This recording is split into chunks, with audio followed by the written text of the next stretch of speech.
video kali ini kami dari Kompo 2 akan membahas materi mengenai dasar-dasar perencanaan pajak. Nah, sebelum lanjut ke dalam pembahasan materi, saya akan memperkenalkan teman-teman anggota kelompok yang ada dalam Kompo 2. Yang pertama ada Natalia Melo, yang kedua ada Maria Makarianta, yang ketiga ada Jelita Mukolopit atau saya sendiri, dan yang keempat ada Felina Mauta. Nah, yang pertama kita masuk dalam pendahuluan. Dasar-dasar perencanaan pajak sendiri terbagi dari 3, yaitu yang pertama dari segi ekonomi, yang kedua bagi negara, dan yang ketiga bagi perusahaan. Nah, selanjutnya wajib pajak cenderung untuk mengurangi jumlah pembayaran pajak. Ini dimungkinkan jika ada peluang yang dapat memanfaatkan baik secara kelemahan peraturan pajak maupun sumber daya manusia. Nah, selanjutnya juga ada beberapa faktor yang memotivasi wajib pajak untuk melakukan penghematan pajak dengan ilegal. Yang pertama, ada jumlah pajak yang harus dibayar. Yang kedua, biaya untuk menyewa. Konsep manajemen strategis dan perencanaan strategis. Secara umum, perencanaan merupakan proses penentuan tujuan organisasi atau perusahaan dan kemudian menyajikan atau mengartikulasi dengan jelas strategi-strategi atau program, taktik-taktik atau tata cara pelaksanaan program, dan operasi atau tindakan yang diperlukan untuk mencapai tujuan perusahaan secara menyeluruh. Perencanaan strategis dalam organisasi merupakan salah satu aspek dari materi manajemen strategis yang selalu diperlukan oleh setiap organisasi. Agar dapat mencapai tujuan, setiap perusahaan melakukan 2 fungsi pokok, yaitu fungsi bisnis dan fungsi manajerial. C. Tujuan perusahaan. Perusahaan seharusnya mempunyai tujuan untuk memaksimalkan kesejahteraan pemegang saham atau pemilik perusahaan dengan cara memaksimalkan nilai perusahaan.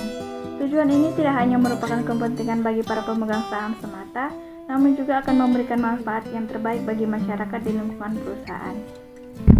4 faktor penyebab mengapa perusahaan mempunyai tujuan.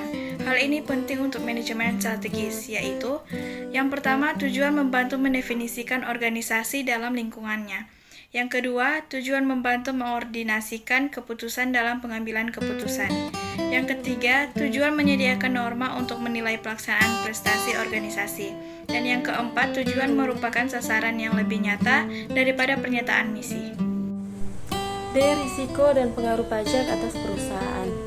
Risiko perusahaan terdiri dari risiko penghasilan, risiko modal, risiko keuangan, risiko inflasi, risiko pada keputusan yang tidak dapat diubah, dan risiko politik. Pengaruh pajak terhadap perusahaan. Pajak merupakan pungutan berdasarkan undang-undang oleh pemerintah yang sebagian dipakai untuk penyediaan barang dan jasa publik. Besarnya dipengaruhi oleh berbagai faktor baik, internal maupun eksternal. Secara administratif, pungutan pajak dapat dikelompokkan menjadi pajak langsung dan pajak tidak langsung. Dari aliran sumber daya, pajak dapat dipungut dari aliran masuknya atau aliran keluarnya sumber daya.